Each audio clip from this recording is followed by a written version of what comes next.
Hi, fifth graders. Welcome back and welcome to your Day 11 Great Minds Teacher lesson. It's me, Mrs. Zarrett. You will be hearing more of my voice now that we are remote for a little while. So for this lesson, you will need the following materials. You'll need Thunder Rolling in the Mountains, but you can kind of just put that to the side for now. You will need handouts 15A and 15A that we worked on Tuesday, and you'll need 16A from your Schoology folder that you'll need for today. You'll need your Assessment 16 Focusing Question Task 4. You'll need handout 16B and your Day 11 GMT and Sync Journal. Okay, all of these things can be found in your Schoology folder for today's date. So in the last few lessons, we've been learning about the conflict between the Nez Perce and the U.S. government over the Nez Perce homeland. You've been thinking about what the land means to each of those two groups, what it tells us about their beliefs and values. Today, you're going to continue that work, but now we'll be shifting our focus from the Nez Perce to the U.S. government and white settlers and what the land meant to them as they moved west. After we gather this evidence, you're going to write about the knowledge you've gained for Focusing Question Task 4. The focusing question that has been driving our work is, how does the conflict between the Nez Perce and the U.S. government reveal differing cultural beliefs and values? Last time we watched the film A Landscape of History, we were paying very close attention to how the relationship between the Nez Perce and the European Americans changed over time. And we were noticing that the conflict was developing. Remember, we thought about how their relationship was really great from about 1800 to about 1855-ish. And then around 1855, the U.S. settlers had discovered gold, and their relationship began to change. So in a few moments, we're going to watch a couple of minutes of the same film. And again, I want you to watch for something different this time. We're going to be looking for specifically what were the actions of the United States government that supported the westward expansion and the white settlers moving west into the new U.S. territory that they called the West. So again, we're going to be looking specifically at what the government was doing that supported westward expansion. Think about these questions as you watch. Number 1, why did settlers begin moving onto the Nez Perce homeland? Number 2, how did the U.S. government support them, meaning the U.S. settlers as them? What actions did they take against the Nez Perce? And what do these actions show about what the land meant to European Americans during the 1800s? You'll answer these questions in your Day 11 GMT in Sync journal. So I want you to pause this video and I want you to open up your Day 11 in Sync journal. And as you listen, you can be answering those questions.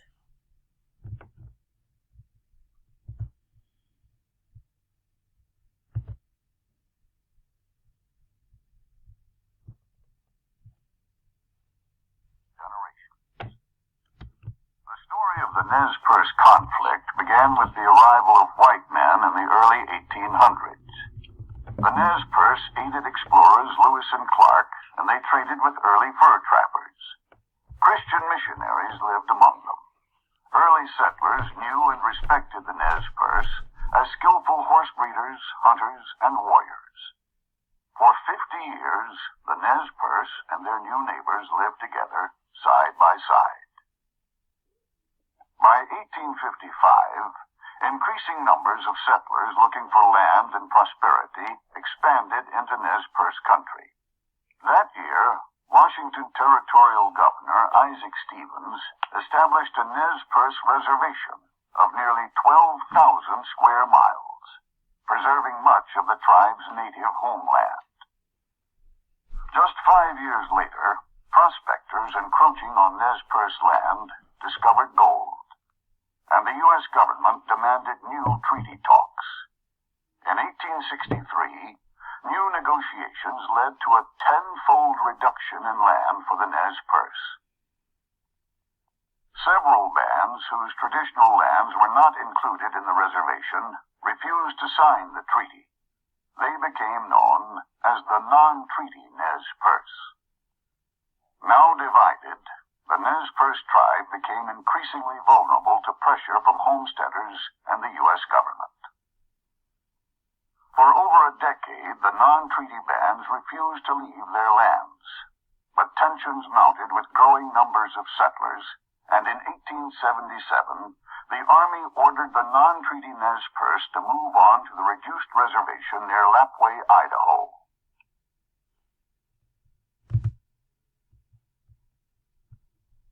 So go ahead and pause this video now and respond to these questions in your InSync journal. Jot down any details that you can remember.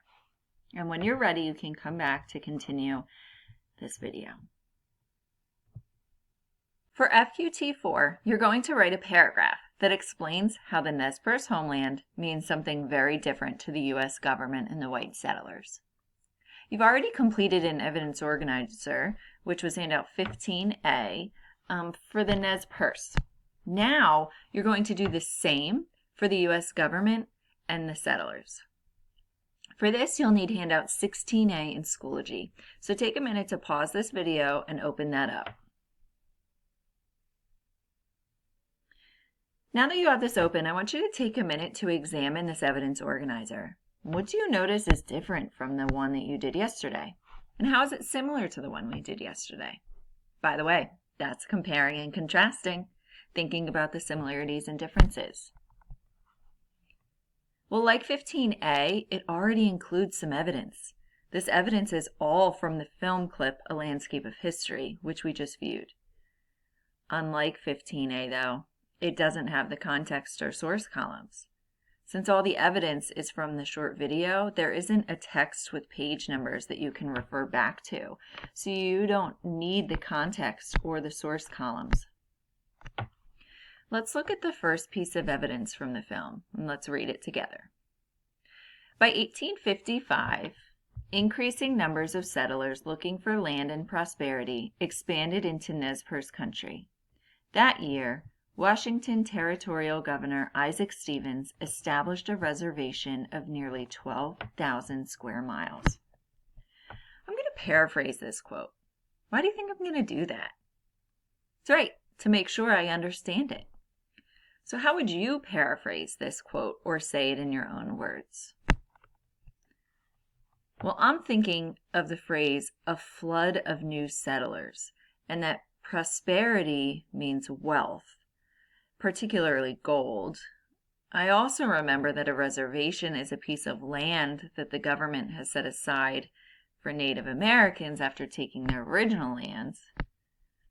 So with those meanings in mind, I might paraphrase this particular quotation by saying that the land and the gold attracted lots of settlers to Nez Perce homeland during the mid-1800s. So the governor of the Washington Territory, where the Nez Perce lands were set up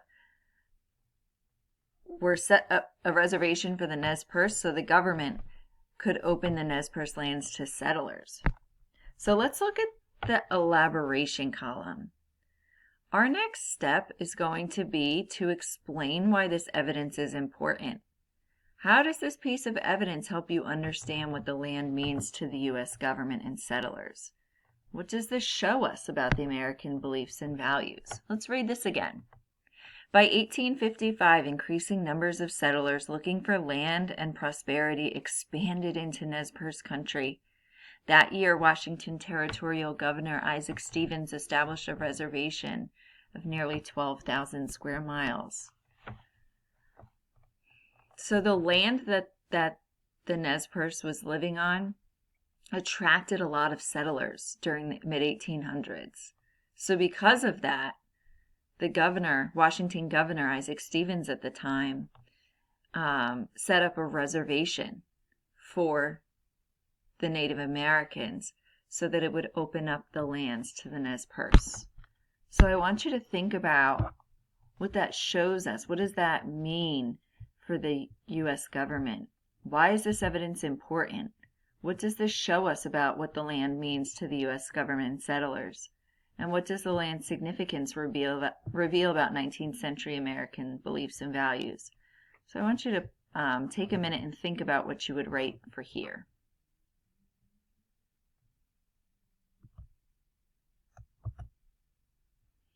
So I'm going to share my elaboration that I came up with so you can compare your ideas and check your thinking.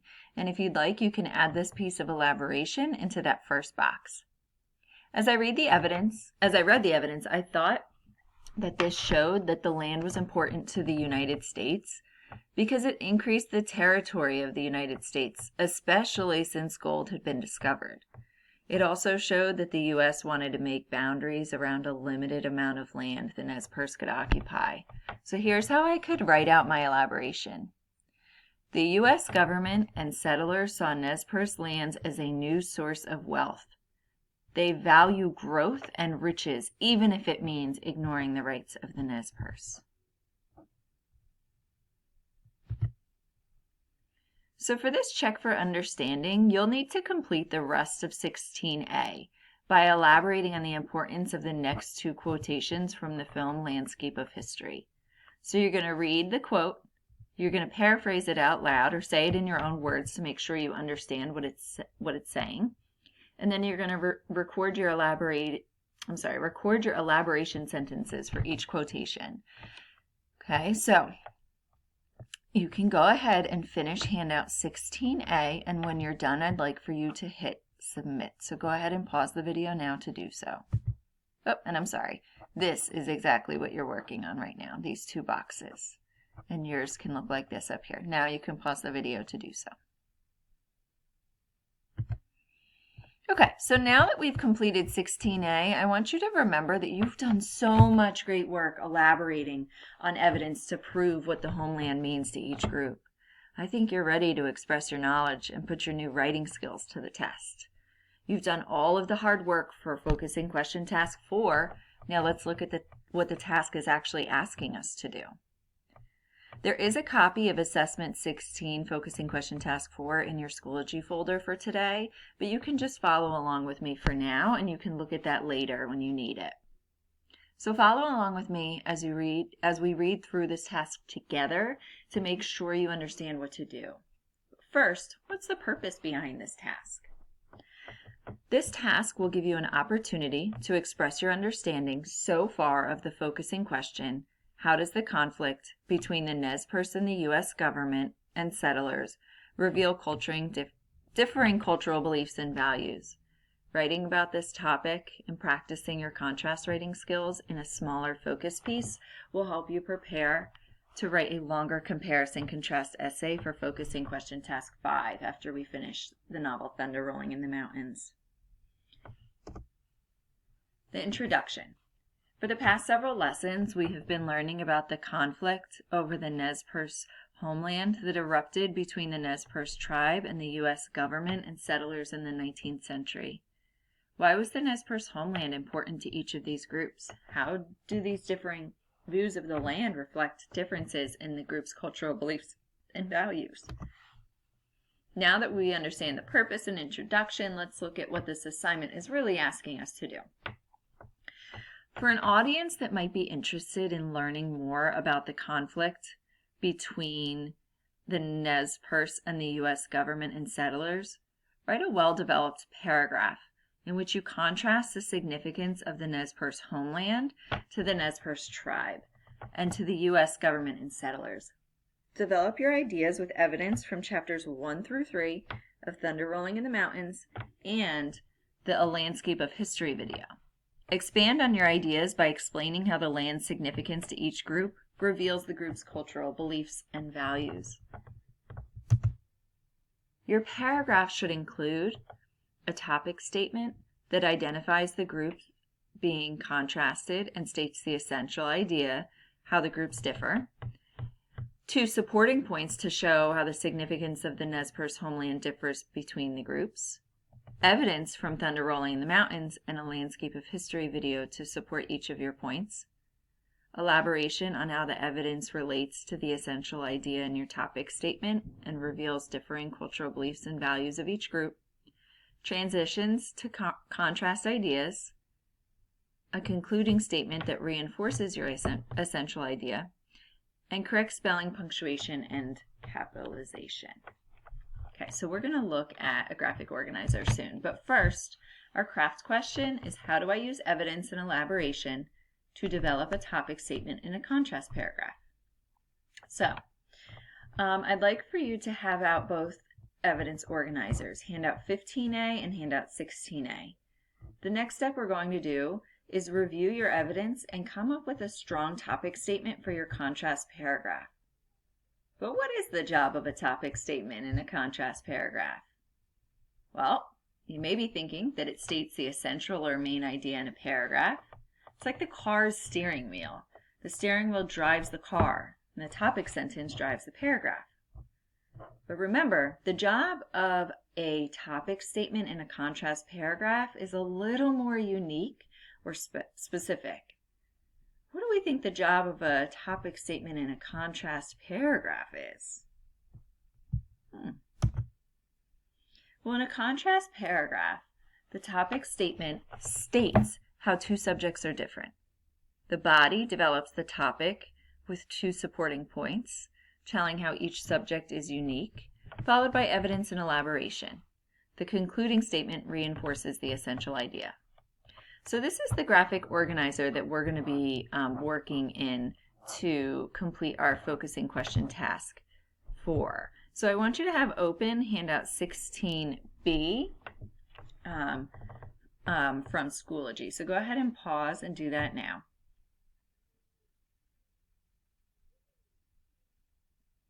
Okay, so you can follow along in your own graphic organizer, or you can follow along in mine. Oh, I'm sorry, too far.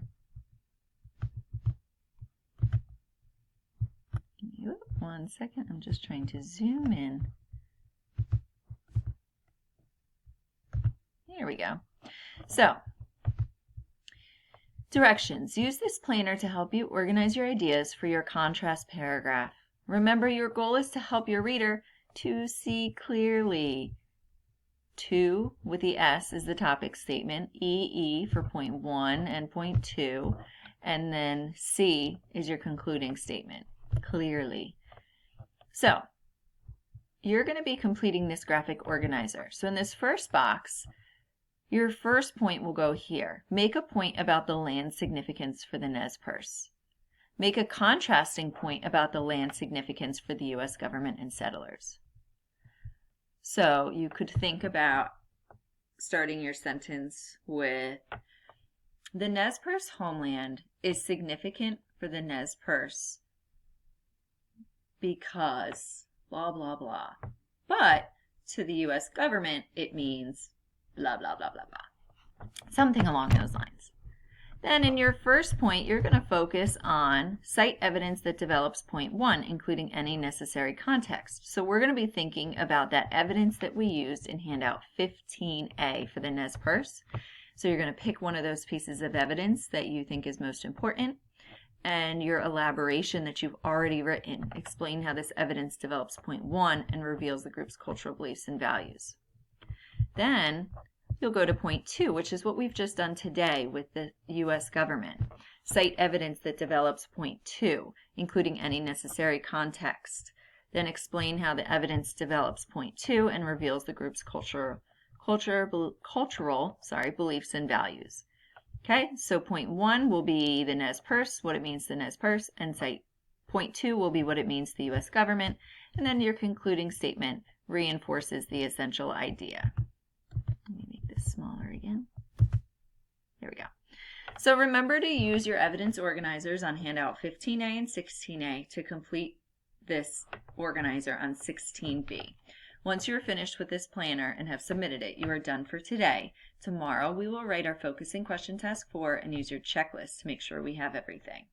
So your job is to complete this graphic organizer right here on 16B and submit your work. When you're done, you're done. Great job.